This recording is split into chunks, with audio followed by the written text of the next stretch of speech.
Physics classroom, and today we are going to learn about block on block problems. So in the previous classes we learned about laws of motion, the basic idea, how to solve free body diagrams and everything, about friction and all.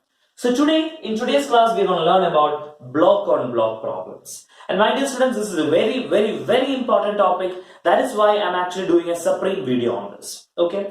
Now, in this condition, we are going to analyze two situations. The first situation is, when a force is applied on the upper block, what is the condition? The second situation is, when a force is applied on the lower block, what is the situation? So let's move on, right? So the first condition we are going to do is force applied on the upper block. So let me consider two blocks over here. One is having a mass capital M, the other one is having a mass small m. Okay, one is having a mass capital M and the other is having a mass small m. Okay, so how do you find the answer for this? So to determine, we have to learn about four different conditions under this. So when the force is applied on the upper block, we have again four sub-conditions.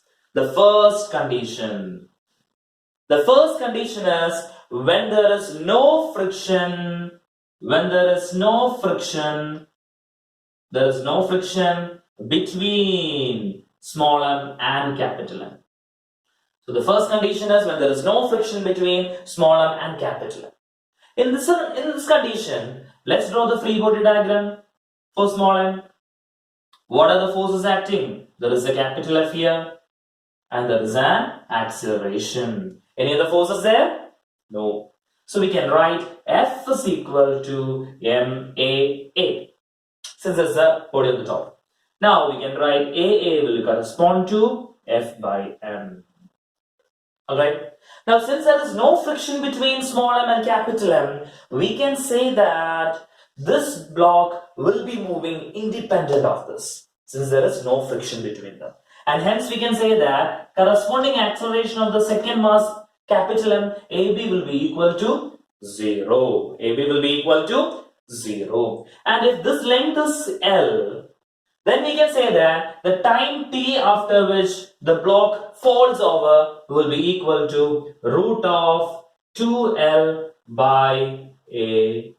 Root of 2L by A, or I can use AA there. Alright, so that is the time after which the block will fall over this. Clear? So what we analyzed is, then there is no friction between small m and capital M. What will happen? Okay. The next situation is when there is a friction between small m and capital M, but the frictional force Fs max, the limiting friction, is greater than the applied force. When the limiting friction is greater than the applied force, what will happen? Let's see. Now when that is happening there, then we can say that the two blocks will be moving together. The two blocks will be moving together because there will not be any sliding motion or anything. I have already told you in the previous video, do watch if you have not watched that static friction, which is the maximum value of limiting friction, till the static friction value is attained, I have taught you that the frictional force goes on increasing, right? Self-adjusting force. Therefore, we can say that when the static friction value is greater than the friction force applied, the blocks will be moving together. Okay, so we can write here the acceleration A will be equal to AB will be equal to F divided by M plus M. F divided by M plus M. Alright, clear? Right. So that is the second condition. Now moving on to the third condition. The third condition is when Fs is less than capital F. Fs is less than capital F means what will happen? This block, the block having mass small m, will slide over the surface of this. This block having mass small m will slide over the surface of capital M. So sliding or moving means actually kinetic friction is coming into play there. Which friction? Kinetic friction will be coming into play there, right? So kinetic friction will be affecting both the blocks M and M, which means there will be a motion for small m as well as capital M, and we'll have to find their acceleration separately. So let's do that. Okay, so first we'll take small m. So let me take small m and draw a small free body diagram. There's a force capital F acting on it, corresponding frictional force sliding, therefore I'm taking Fk, and there is an acceleration. Okay, so how do you write that? How do you get it? So from here you can write the equation F minus Fk is equal to Ma, right? Or F minus Fk is mu k into mg equal to Ma. I'll use Ma. Okay, or I can write AA corresponds to F minus mu k mg divided by m. Alright, so you got the acceleration of the upper block. Now how about the lower block?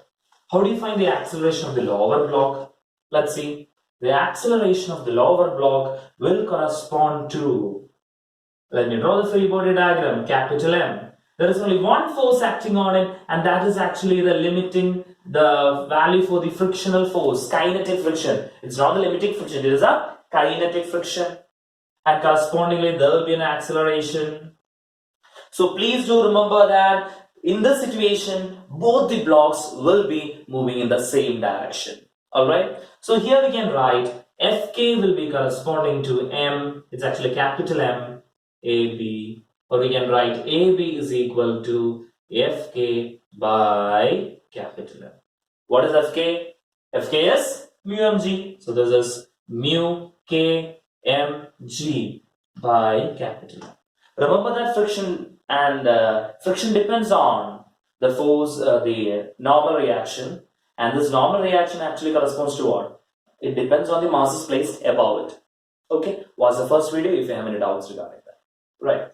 So we have found out the acceleration AA and the acceleration AB. Now we can also define the relative acceleration A. A will be equal to what? AA minus AB.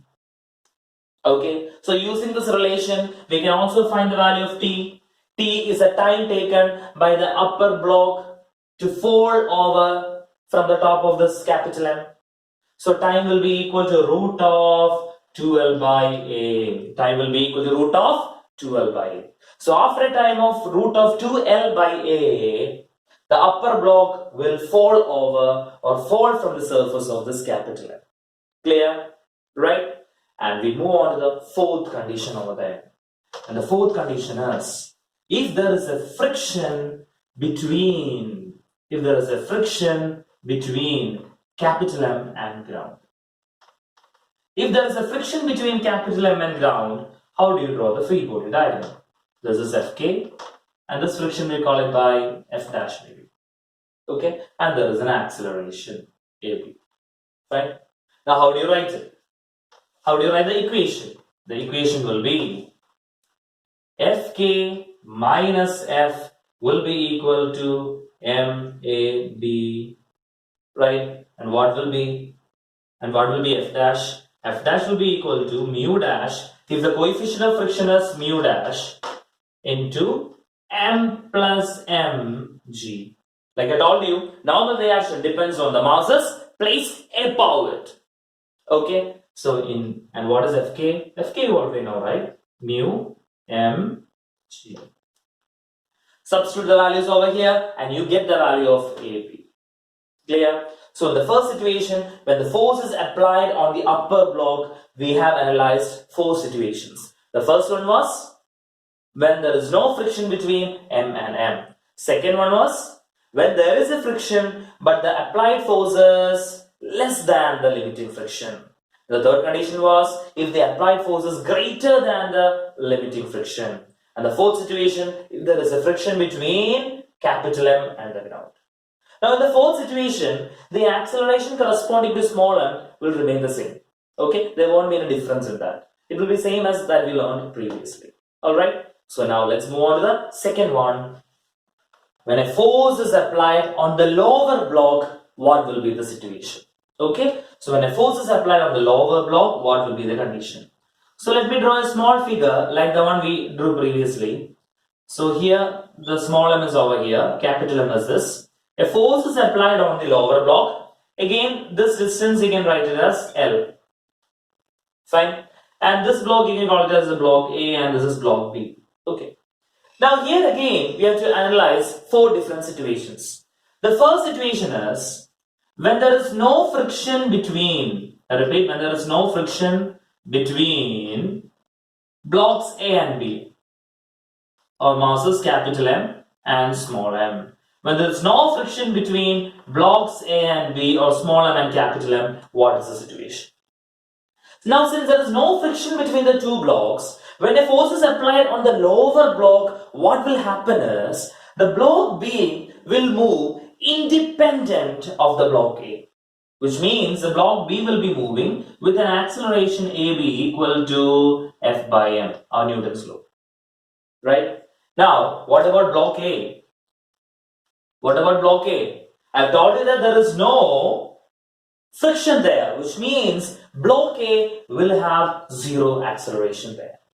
And we can say that after a time, say root of 2L by A, B, the block A will fall over from the top of block A.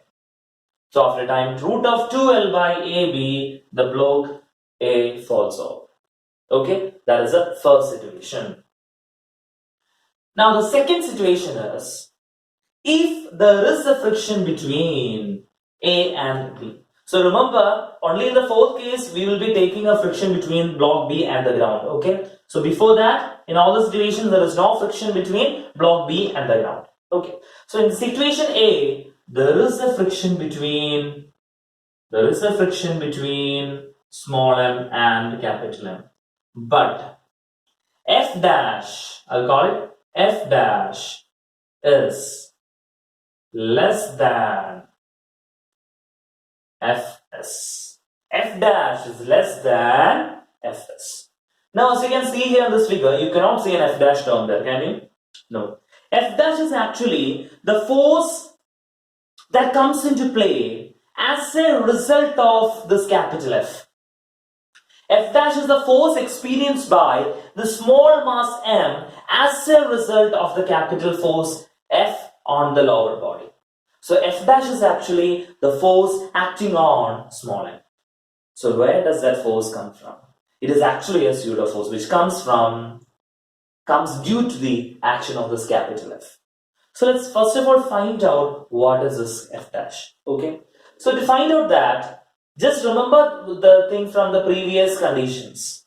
When there is a friction between the two blocks and the force between M and capital M is not sufficient to cause a slipping, then that means they will be moving together. If they are moving together, we can write capital F will be equal to M plus M into A with a common acceleration, or we can simply write it as A is equal to F by M plus M.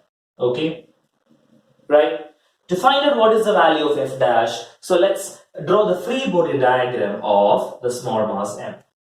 Okay, now when you draw the free body diagram of the mass M, we know that there is a force F dash acting on this, right? There is a force F dash acting on this, and there is a corresponding acceleration.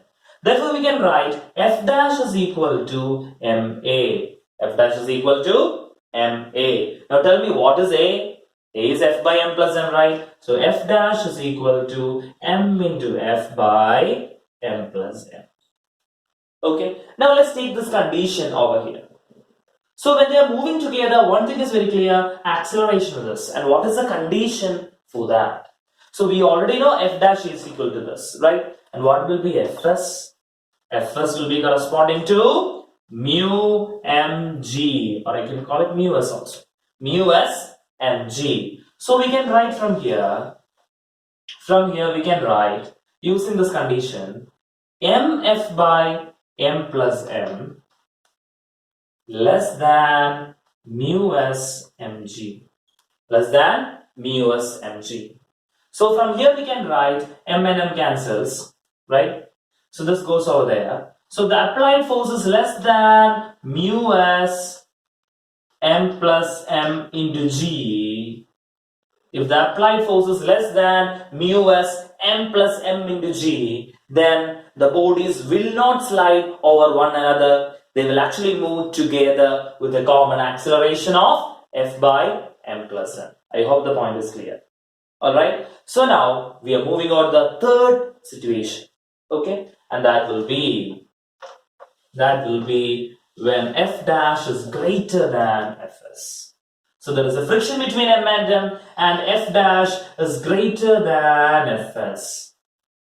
When f dash is greater than fs, there will be two situations, two conditions we have to see. When f dash is greater than fs, what happens is both the blocks will be moving.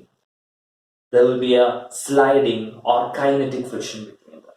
Alright, so let's take the lower block first and analyze. So I'm taking the lower block first. So taking the lower block, I'm drawing the free body diagram. Capital M, there is a force F and correspondingly a frictional force Fk. Right? So we can write there is also an acceleration. Equation will be F minus Fk will be equal to ma. Or you can simply write it like this, F minus Fk will be what? It is that frictional force. There is a mass small m on top of that, right? So frictional force will correspond to what? Mu k into mg is equal to MAB, the second body, right? So that will be AB is equal to F minus mu k mg divided by capital M. Is it clear? Now when we take the upper block, small m, what are the forces acting on it? Only one force, that will be the kinetic friction. So here it is in this direction, here it will be in this direction, kinetic friction. Okay. Now, what will be the value of kinetic friction corresponding to acceleration? We can write Fk is equal to MAA, or Fk is mu. You can put a value mu k here, mu k mg is equal to MAA. M and M gets cancelled, so you get mu k or AA is equal to mu g. A is equal to mu g. So we have got two accelerations here, AB and AA, right? AB and AA. Now, like in the previous condition, in the first condition when the force was applied on the upper block, we can find the relative acceleration A here. What will be the relative acceleration again? A minus AB. Relative acceleration you can find out. And once you find the relative acceleration, you know what is A, you know what is AB, you can substitute. Okay. You can find the time also. Root of 12 by A. This is the time after which the upper block will fall over from the top of the lower block. Okay. So we have analyzed three conditions. Now moving on to the fourth one. And what will be the fourth one? When there is a friction between capital M and ground. When there is a friction between capital M and ground, what will be the condition? Now when there is a friction between the capital M and the ground, we can draw a free body diagram for that. There is Fk over here, there is our F here, and there is another friction here, and that we call it by the name F dash. So in this situation, what is happening there? As you can see that there is an extra force F dash, which is a frictional force coming there, right? Now this situation is actually quite similar to the previous one, provided if F is greater than our F dash value, then the body will move, the block B will slide over the surface, and here you can apply the conditions that you took in the third situation, exactly the same. Only difference will be, instead of F in the equations, you will have to use the value F minus F dash. Okay, so if the block is moving, if the block B is moving, and that means F is greater than F dash, then we can use the same conditions that we took in the situation 3. But the only thing is what? Instead of force F, we'll be using F minus F dash there. Clear? Right? So after using that, we can derive all the conditions there also. Right? So I hope block and block problems are great for you. So in case you have any doubts, please rewatch the video, and even after that, if some doubts do come, then please feel free to comment below. Alright, I'll be very happy to help you out with. In the next coming videos, we'll be discussing fluid mechanics, about constraint problems in laws of motion and everything. So please stay tuned and subscribe to the channel if you have not subscribed till now. So once till we meet again, thank you.